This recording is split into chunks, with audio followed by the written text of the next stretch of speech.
Welcome back to the workshop. Today we're looking at the last installment in my pros and cons of small workbenches.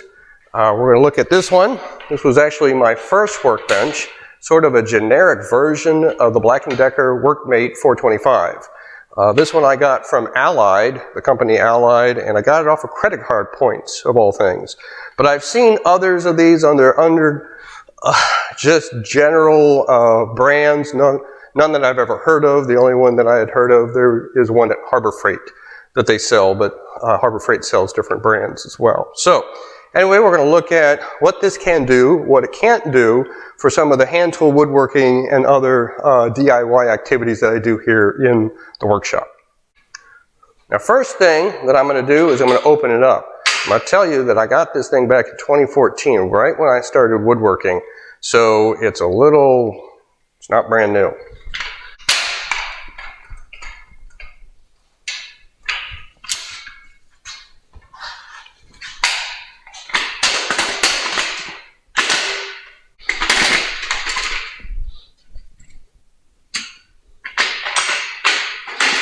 And just opens right up. But sometimes some of the metal wants to bend, and so that's an issue as well to consider. In folding back up, we have a reverse issue that you put it, oh boy.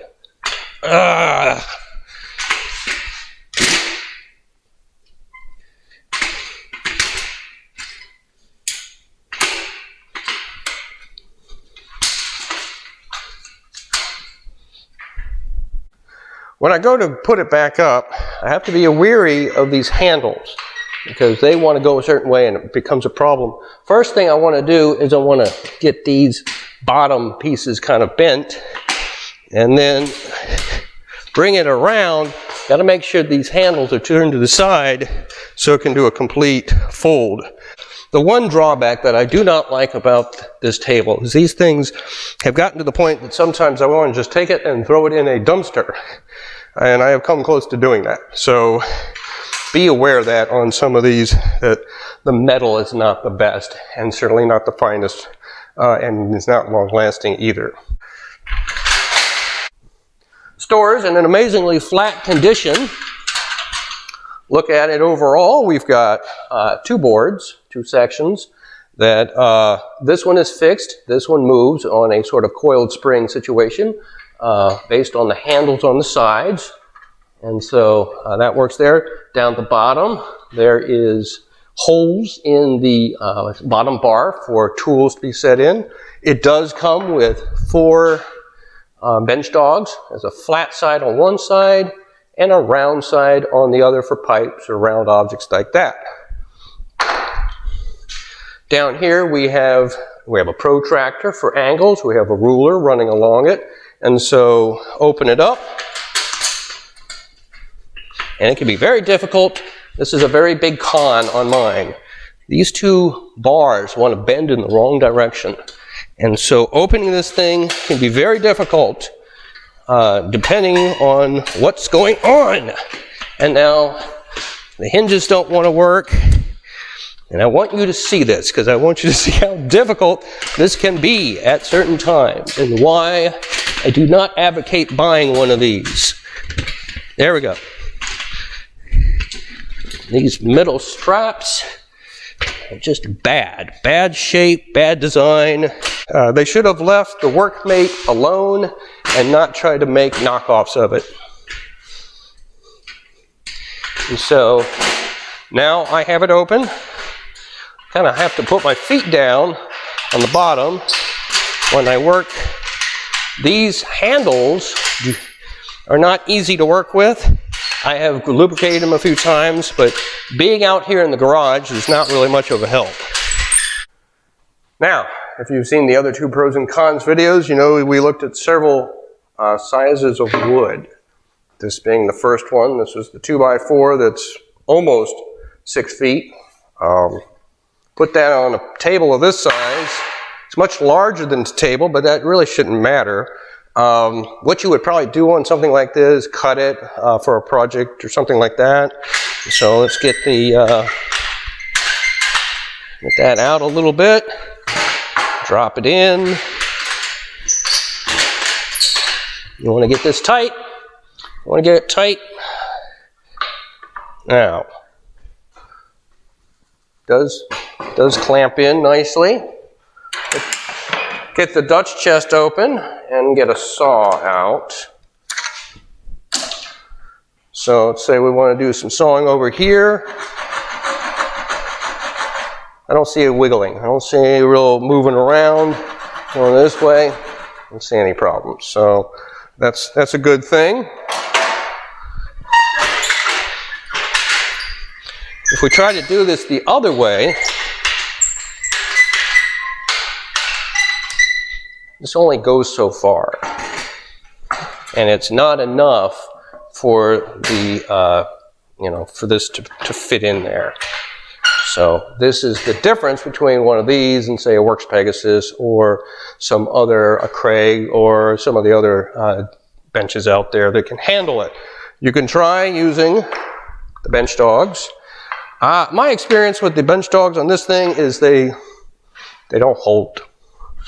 There are other colorful words I could use for them, but for this audience, I'm just going to say they just don't hold. But they might hold in this instance, you never know. I've seen weirder stuff happen here. So get that on there.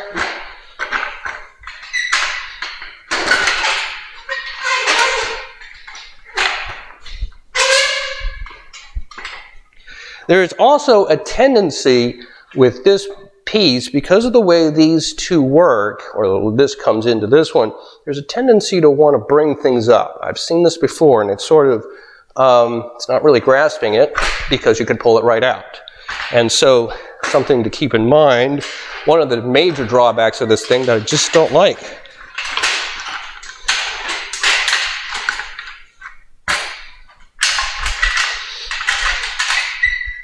Also very easy to get kind of confused as to the direction these things are going. So,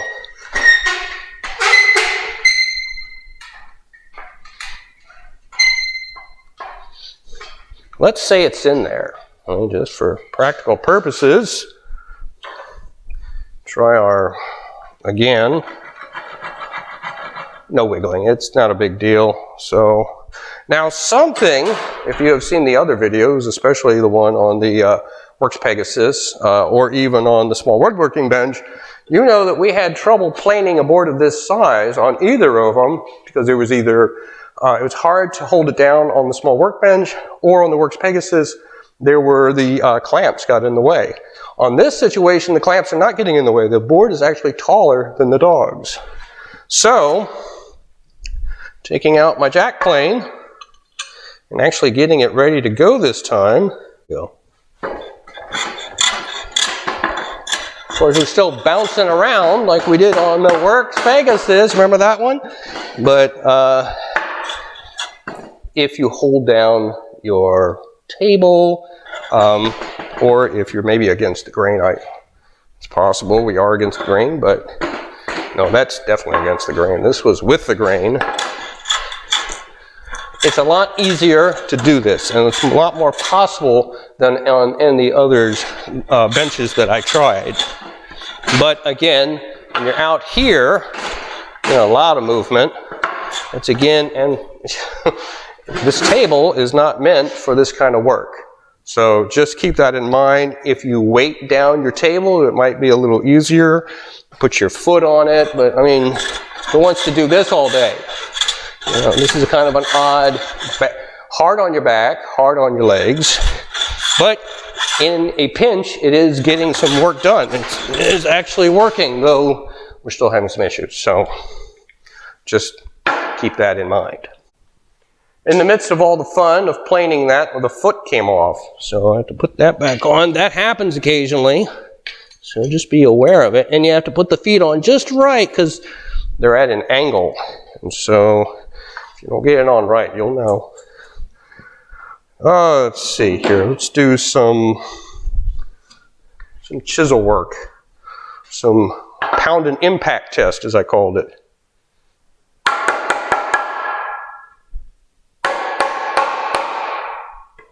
Of course, you want to stay on the board. You go over here it held together pretty well, actually. Even though it's off the board, it's wiggling around a little bit, but it's not tipping over, which is, of course, what you're trying to avoid. Most people using this kind of table are going to be doing it in a do-it-yourself fashion, using a skill saw or circular saw or something like that, or one of those orbital things. And for that purpose, it works fine. You can go right. I've used it with a circular saw several times. This will clamp it in just fine. Just remember that it will come right off. But otherwise, if you're safe with your tools, it will work for you. Next board we have is that 1/4-inch piece of poplar. This has really twisted since the last time I did a video, which is unfortunate, but that is the way it goes sometimes when you're dealing with wood from a big box store. Anyway, for something like this, this is not exactly the application or the workbench I would use for this, but you can hold a piece in flat. Well, it doesn't really want to play the game, but that's where I've got it. These two are held in. This one's held in, but this is not. But it is kind of, there we go. I mean, I think it'll still pop off. Yeah, it's still going to pop off. These dogs are just not good enough to hold a board in place, at least not in my experience. And if any of you have had a better experience, please let me know. Or if there's a better type of portable workbench other than the workmate, which we know is king, then let us know as well. And I'm talking about these two-style type deals, not the modern ones like the Works Pegasus, the Craig, and all the others like those. Those are far superior to this thing. So if you want to go ahead and, if you want to plane this, I suppose it would work. Again, you might have some travel, but as long as you're pushing down and into it, you shouldn't have too much issue. Of course, now the piece is lower than the dogs, so it's going to hit the dogs. Sawing, any kind of movement here is going to make this want to flap. So you might have to put a clamp in here in addition to these things. It's just pointing out the obvious. Now, this table does not have that face vise that I had on the small work table.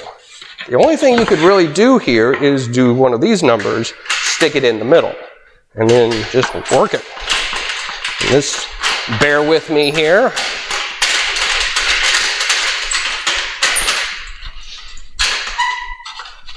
Boy, this thing really is twisted.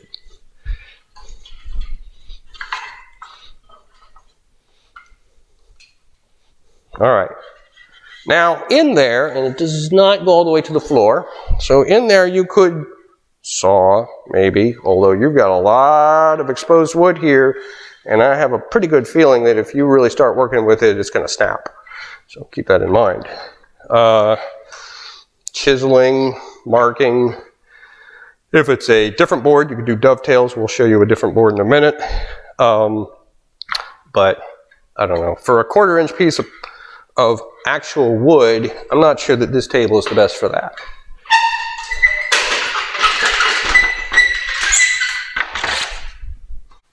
Moving on to our piece of oak. Remember, this is the piece of oak. Again, you're going to need your dogs on the furthest end. Work those in.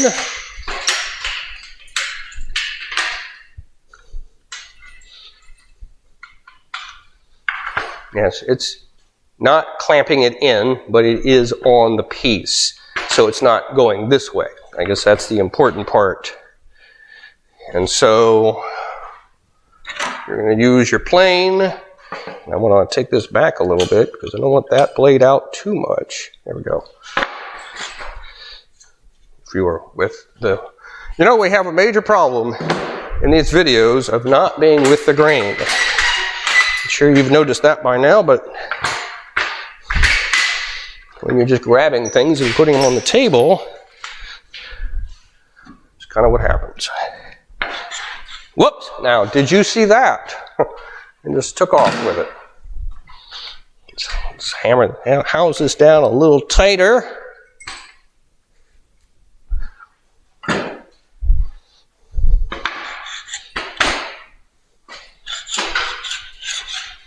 Oak.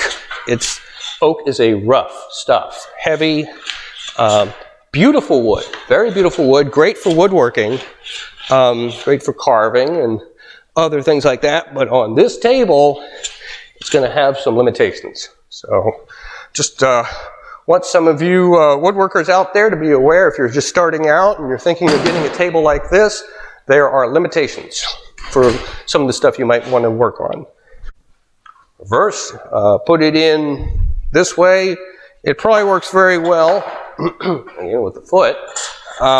This is probably the best use of this table with a piece of oak, is trimming the sides or something like that. You have a lot more control on both your plane as well as on the piece, although it still wants to move around. So just be aware of that. And look at the final application on this thing. Taking it right through.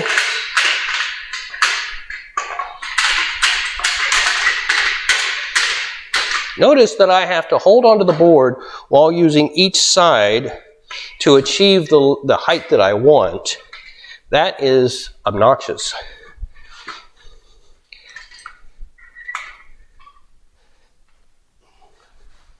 And it's only pinching right here, so I have nothing holding over here for some reason. Now, some of these things do come with tape, or you can add your own tape to the intersections of the two sections, and that might help with some of the slippage. It's not even holding this thing at this moment. So as far as I'm concerned, plus of course it's also lifting the boards. So in my opinion, this is really not going to work for doing something like cutting dovetails, which has to be absolutely precise. Because if you don't do them right, or you slip, that's going to have a really negative effect on your box or whatever it is that you're making. All right, I got it in there, so maybe that would work. Let's get a dovetail saw. I don't like this. There is way too much movement, way too much back and forth. Now it wants to slip this, not for dovetailing. Okay, the final board that we looked at was a piece of plywood, which is much larger than the table. So the bench dogs are useless.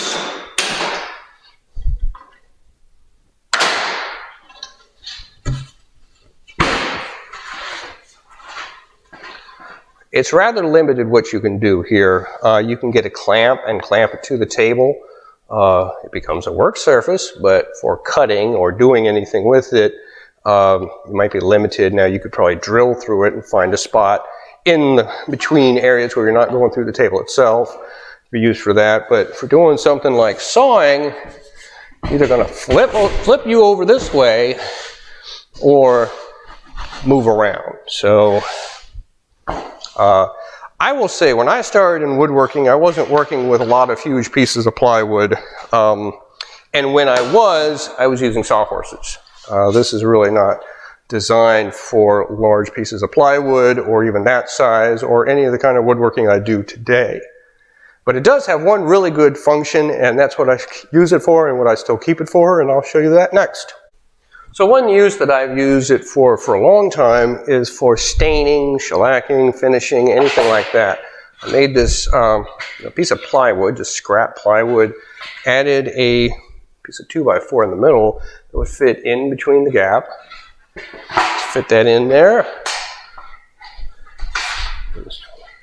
Now I will, oh boy, this is not the right direction. Let's try it this way. It hits the handles, which I don't remember that, but whatever. It's part of life.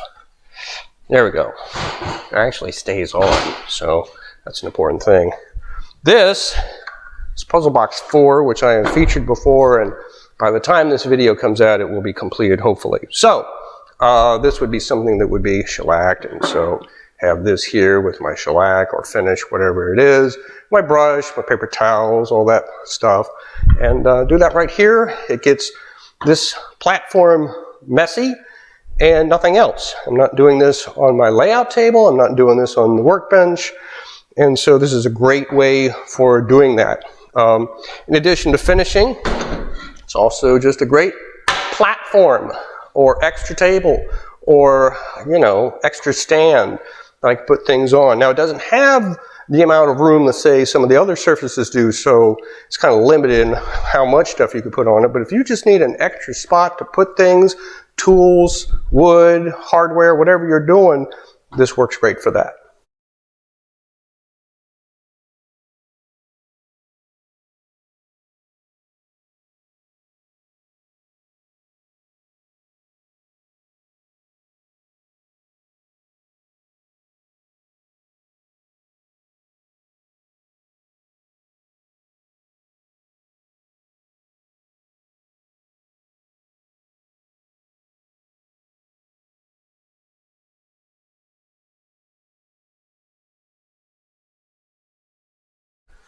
Now, in summary, I don't want to harp on every type of table like this. There might be some out there that really work great, and there might be some people that have done some really great stuff with this particular table. Just for my woodworking here in the workshop, this has not been very good for some of the stuff I showed you. It wasn't very good for planings, not very good for certain types of wood, or even sizes of wood. And so, but for someone just starting out, if you just need something to hold a piece of wood so you can saw it, or if you're doing some work around the house and you just need an extra surface for doing stuff, hey, you know, you saw what it does, you know how it handles, make your own opinions on that, and if you have any good ideas on how to make this work better, certainly let me know in the comments. And that is the pros and cons of my Allied portable work table.